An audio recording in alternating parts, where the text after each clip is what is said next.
What's up, everybody? Welcome back to the Cain Show. This is episode 9, part 2. Before I go into detail as to why episode 9 was split into 2 parts, I want to thank you for being patient in regards to the recording and publishing of it. Along with that, I want to thank Anchor for providing me a platform to record and distribute my podcast. We're currently available on Spotify, Apple, Amazon, and of course, if you're watching the video, my YouTube channel. If you are unaware of my YouTube channel, you can find it by typing CAINKERNER. We recently hit 20,000 subscribers, and I'm dumbfounded and extremely grateful at this fact. Along with that, I would like to thank my new self-appointed sponsor, Cain's. Cain's provides a wide array of supplements, vitamins, and nutrients, and workout supplements that help you to achieve your goals in regards to your physical and mental well-being. As you can see, we got the turmeric gummies, passion fruit melatonin, we've got the fruit punch pre-workout, the crystal clean creatine, and my favorite as of late, the 100% vegan protein in chocolate. We have it in whey as well, but my stomach doesn't take too kind to the whey these days.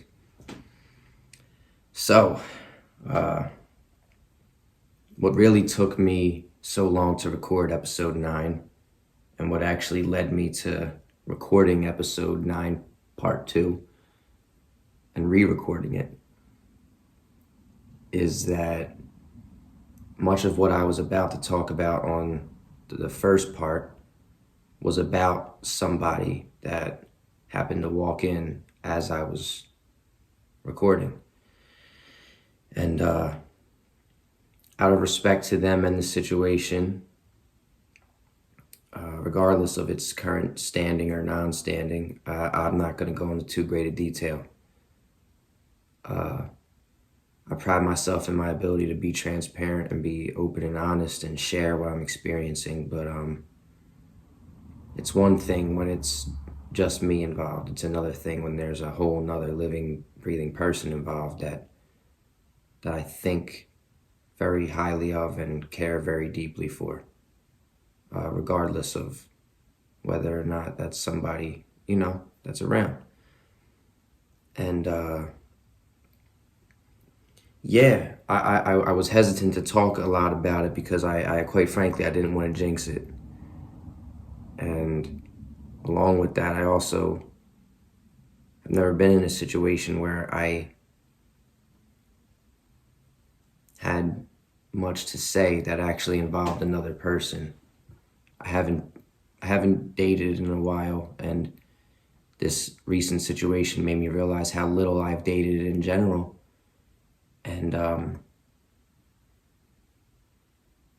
even though I didn't show up as much as I would have liked to in the dynamic, I'll get into as much detail as I can on that. It was hands down the best relationship dynamic I've ever experienced. Somebody who is patient, who is kind, who is understanding, who is very intelligent, and exhibits a lot of self-control when they're frustrated or stressed out. On top of that, just absolutely gorgeous and just hilarious and funny to be around. Like really, really cool. But regardless of how short it was or whatever I could attach to it, it exposed a lot to me about myself and how I tend to think and behave when in relationship dynamics.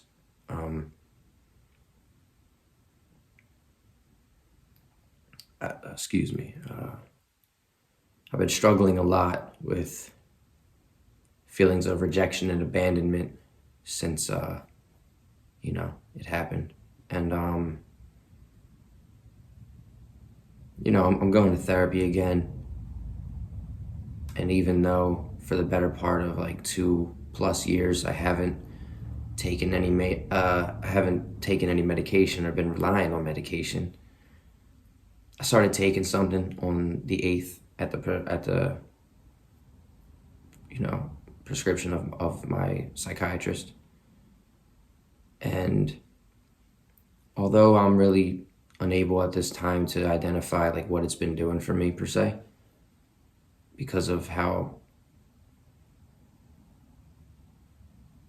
in flux my emotions have been in trying to process this whole situation and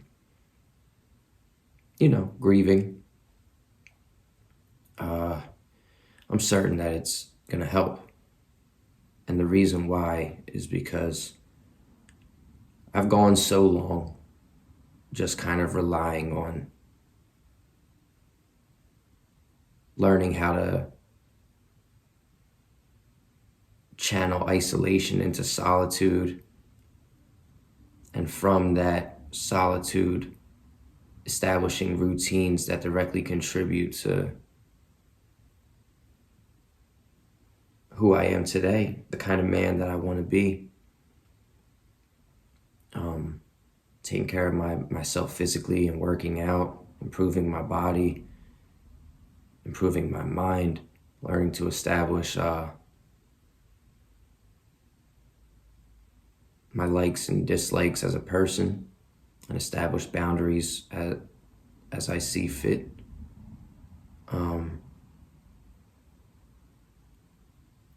When I hastily made the trip to come down to Florida, the initial plan was to visit Florida and then drive out to LA. And I had a lot of prospects and plans down here in Florida, as far as like people to collab with on content, people to make music with, and even people to date and hang out with, and but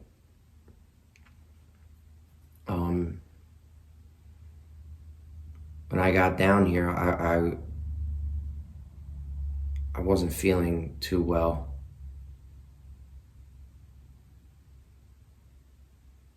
It was a big change for me, just driving from Philly all the way down here. And although I like it, I felt like I wasn't at 100%. My sleep schedule was off. I wasn't eating regularly, and I was realizing as I got here, and I was talking with certain people, that I kind of didn't want to interact with them. Save for one person who, up until them messaging me to hang out once I'm here, following me, posting weeks before I actually left that I was interested in coming to Florida, I had never even known this person existed. And it was kind of ironic to me because we had like mutual followers, and just never heard of this person, never knew this person. But I checked her out, and she seemed to have a lot of really cool interests, and she seemed to be like quirky and interesting and smart, and on top of that, just fucking beautiful. And I re-recorded this podcast because I don't want to get too far into detail about this other person, because I want to respect them and their privacy and their boundaries. But they reached back out to me once I got down here, and it was clear that I was down here, and we ended up hanging out the next day. And we were just inseparable since,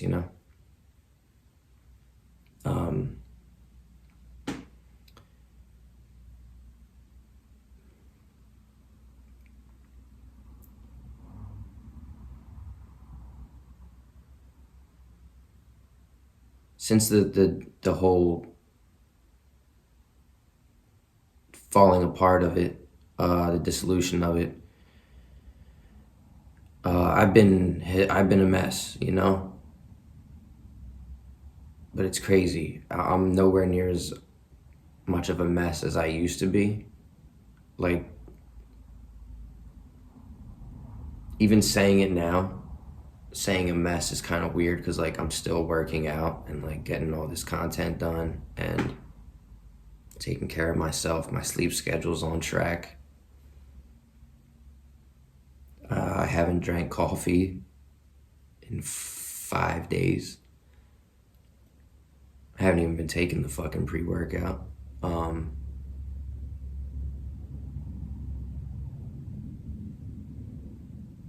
still very much so like taking care of myself and getting things done, designing merch, writing new songs.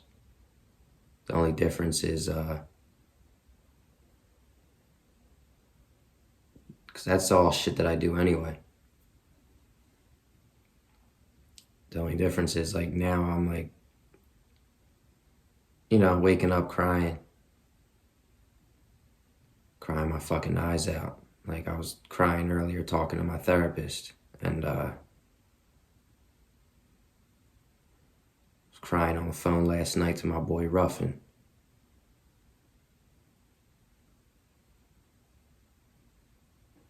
And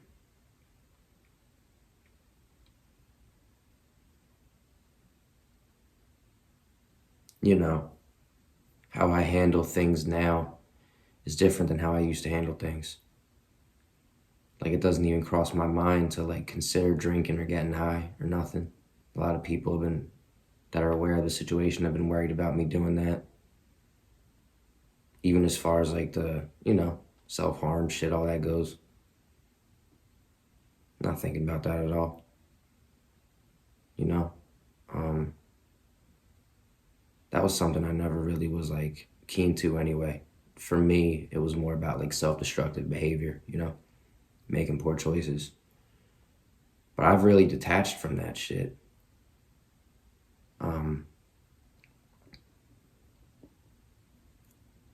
More than anything, I've just been struggling with feeling like I met somebody that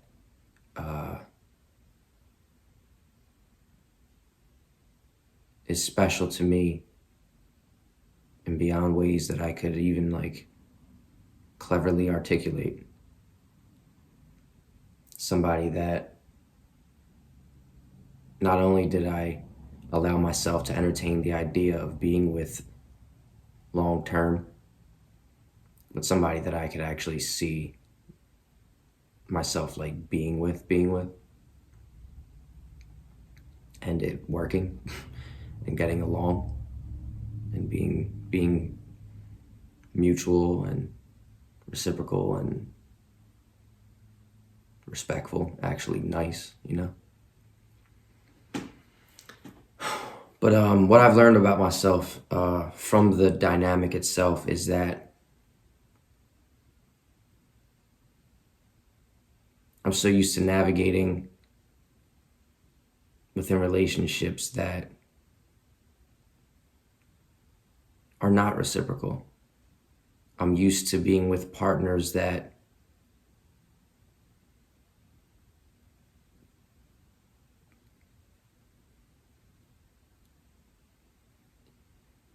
with trying to be as kind to them and respectful to my past partners as possible, with people that were very critical of me, and if I, you know, they were very, if it's not my way, then it's wrong, and I allowed that to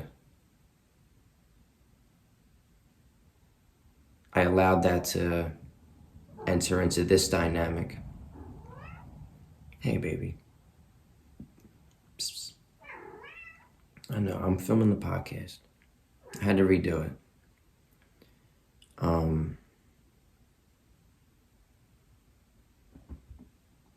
Please don't. Stop. Don't touch that. Don't touch that. the cat is literally behind the phone and like I have it propped up perfect.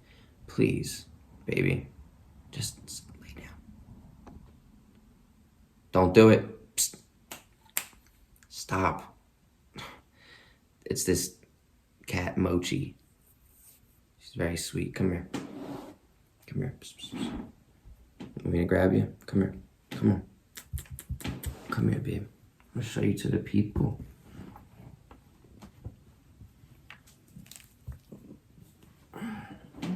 For those of y'all watching the video, y'all on the audio could probably hear the purring.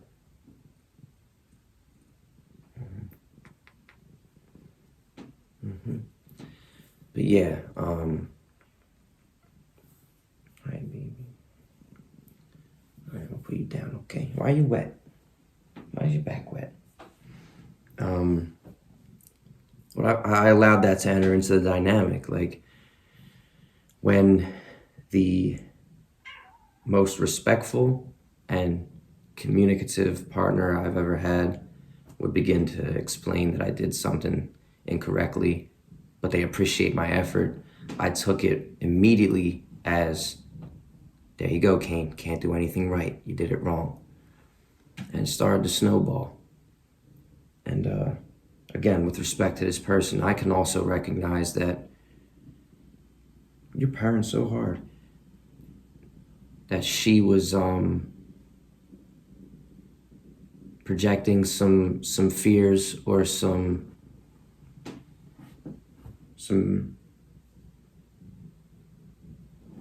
doubts or worries that she picked up from her past dynamics. And all right, baby,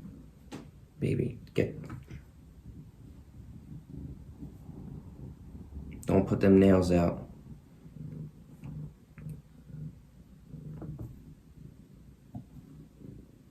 Mochi, babe, come on. I'm trying to do this podcast. I apologize, you guys. Hold on for the video. You see that little face?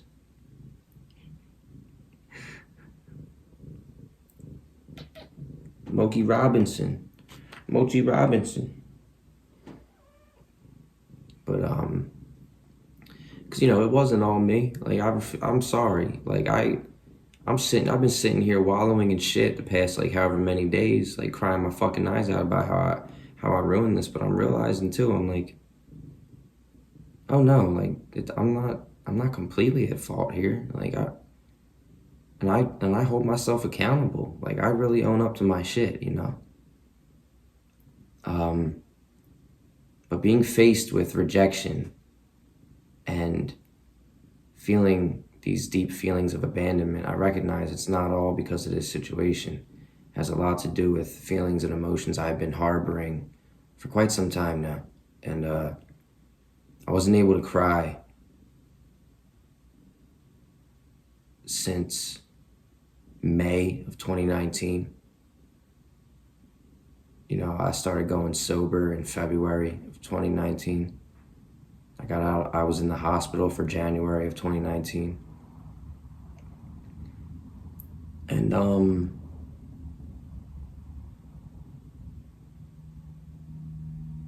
waking up the other day to the reality that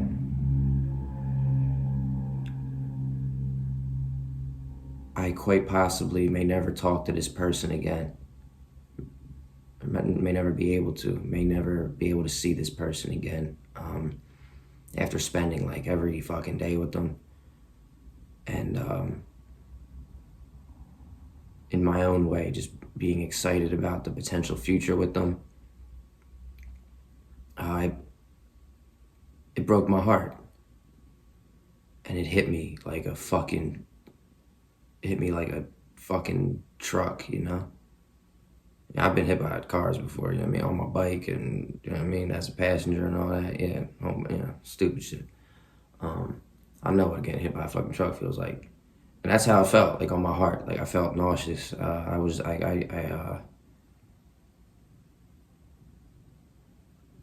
just couldn't do anything. I made sure to go around and feed these guys, and I still managed to like post and record content and work out somehow. But once I was done these things that I've drilled into like my subconscious mind as things I have to do, I would just go in the bedroom and fall apart.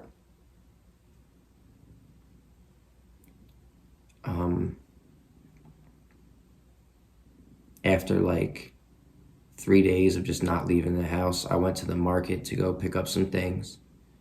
And while I was in the parking lot loading my car up, a work van stopped in front of me.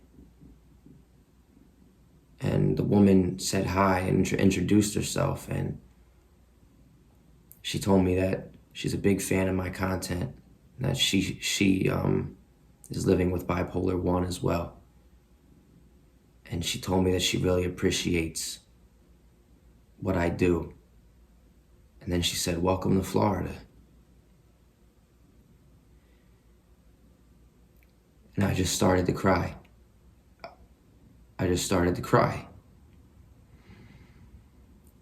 And I could barely lift my head, but I just told her thank you. And I said, "I've been really struggling lately.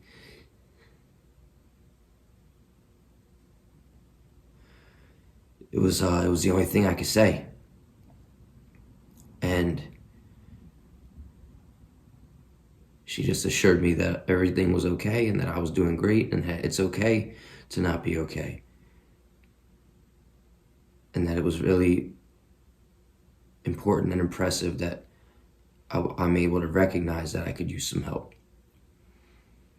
And, since then, I've been just doing what I can to remind myself how much power I have at steering the narrative within like my mind and my heart. Although I'm in pain and although I'm heartbroken, this is not my control state, and this is not where I prefer to stay. This is not where I will stay. I'm not that kind of guy, and I never have been. Bounce back game is crazy, but I don't even think this is something that I necessarily have to bounce back from. I don't feel like anything about this really pulled me back. I just, I was uncomfortably, maybe even painfully pushed forward. And,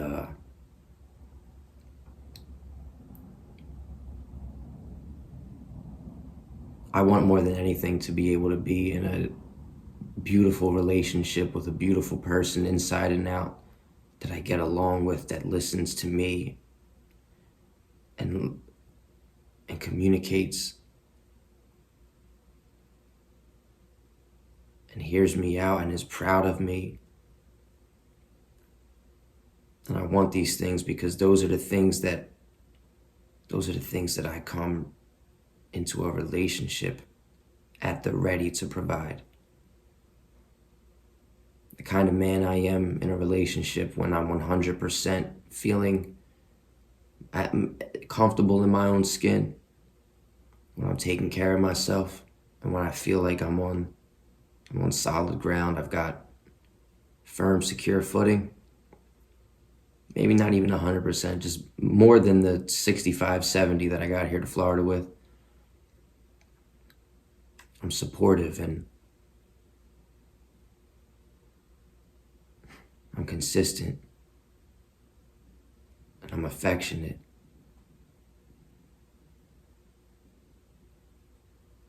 I'm encouraging, funny, charming, attentive.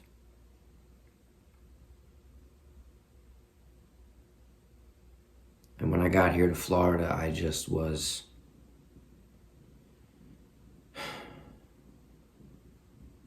finding myself feeling like everything was slipping out of my hands.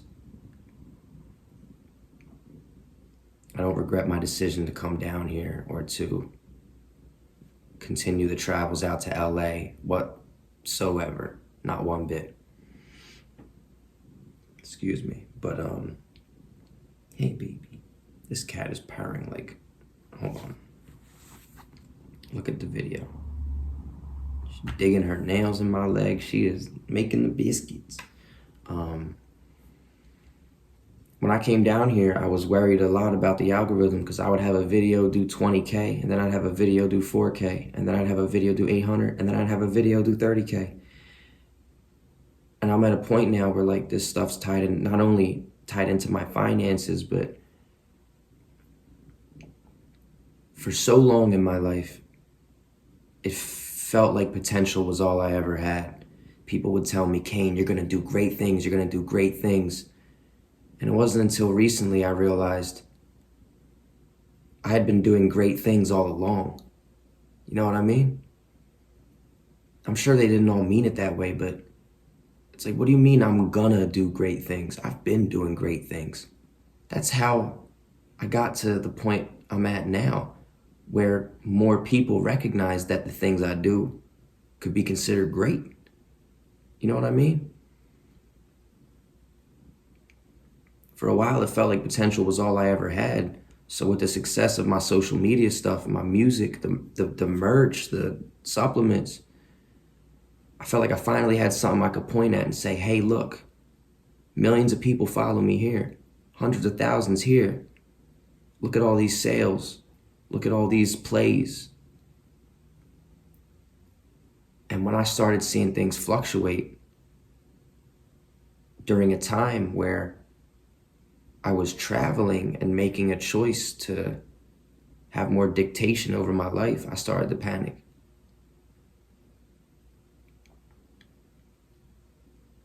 And when I'm worried about something that deeply tied to my self-esteem and my worth as a man, the chances of me showing up as the man that I'm capable of showing up as in all things, not just romantic relationships, is shot. Slim to none. I don't think I'm alone in that, but when you happen to meet someone that checks all of your boxes, even boxes you didn't even know you had, or didn't even know that you were allowed to have. When you meet someone like that, while you're feeling that way, I wouldn't wish that feeling on my worst enemy, you know?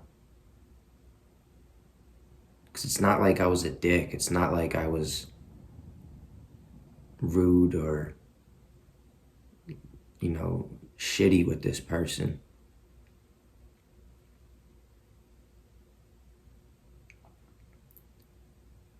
I just wasn't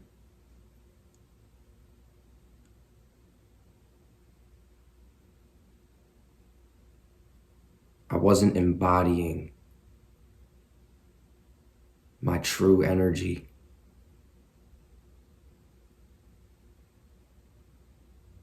I didn't show up as stable as I usually am. I wasn't as stoic and centered as I usually am. And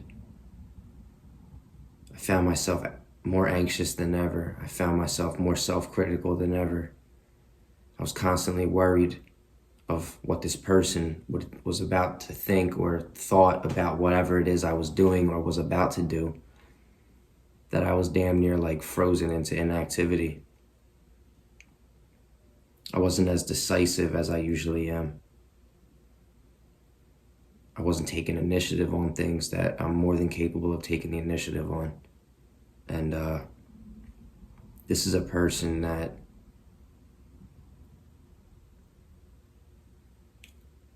although I recognize where she still needs work, and I recognize where she applies extra work and effort into in order to maintain certain things and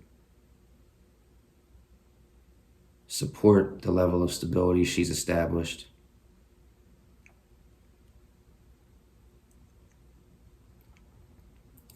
I recognized that I wasn't doing all that I could to support myself, to contribute to my own stability, which would in part register with her that I am safe and I am structured enough to count on and depend on and plan a future with.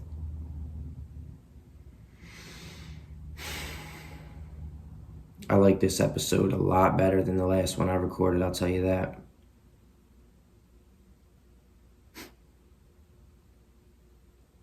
I felt all over the place when I was recording the last one, but I think what I'm saying and what I have said so far right now is all right.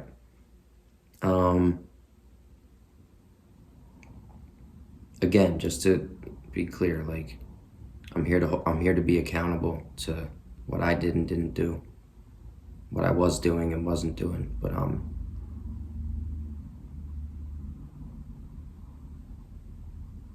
it's not about fault. It's not about who did what or didn't do what. But I can recognize my own inconsistencies and where I fell short and did not show up in the ways I'm capable of and the ways that I would like to. And I'm certain the same could be said about the other party, you know. Me alluding to that is not with any maliciousness or nothing, you know. But I say all that to say, all of us are products of the data that we've gathered, and we have to feed ourselves new data in order to recognize how outdated our previous data is, especially the data that no longer serves us in behaving how we want to behave and experiencing life how we want and deserve to experience it.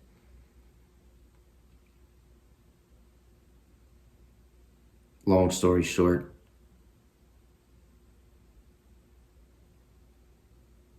all of us are holding on to baggage from our past relationships, whether they be family, work relationships, platonic friendships, or especially romantic relationships. And if you're not careful, that baggage, that data that you've gathered and that you're holding on to can interfere with your current situation and opportunity to experience a loving relationship dynamic, a reciprocal and stable relationship dynamic.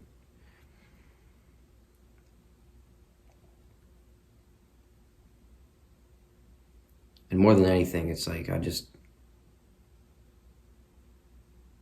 not just because of me being lonely and feeling isolated, because I'm used to that.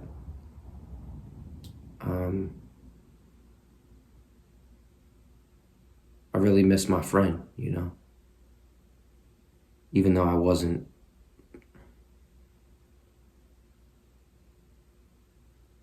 as much as myself as I would have liked to have been. I didn't feel comfortable within my own skin for a multitude of reasons.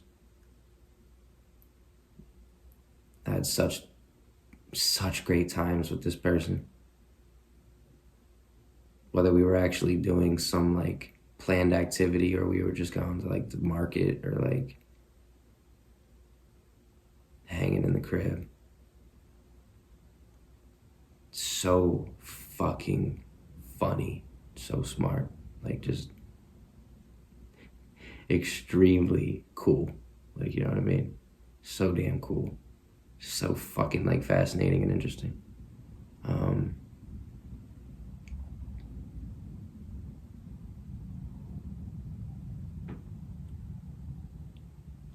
So yeah, I've just been I've been in the crib taking care of these little babies. Taking care of these little babies. Taking care of these babies, working out, going live still, doing my podcast, as you can see and as you're listening to. selling these damn vitamins and stuff, designing new merch, and trying to figure out what the fuck I'm gonna do. You know? And I can do whatever I want. And I'm always gonna do whatever I want. But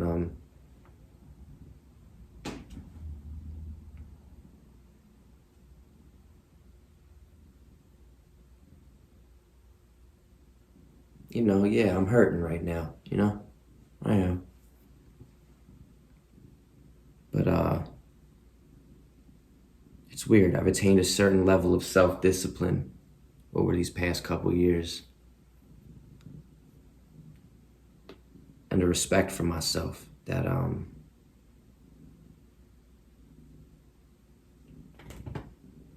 top of finally allowing myself to be vulnerable with somebody to the level that I did, I was able to cross a threshold in my life, and I was able to learn how to cry again. And even though I do not, I hate the reason why I had to cry, I'm grateful for it.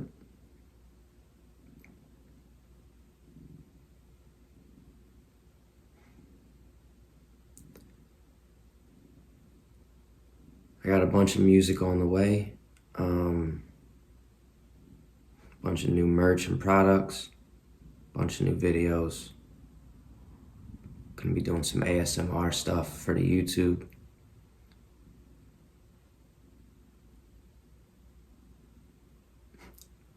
I'm seeing 2 therapists right now.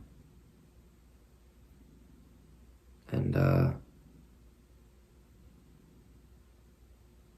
you know, I've got a limited time that I have to be here before I figure out where I'm gonna go next.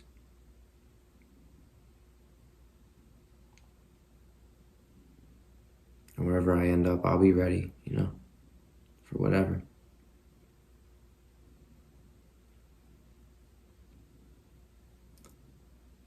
Anyway, I appreciate y'all being patient for this episode.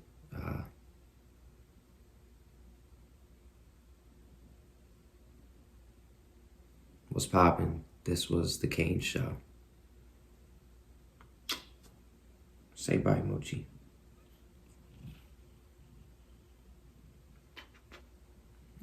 Bye, y'all.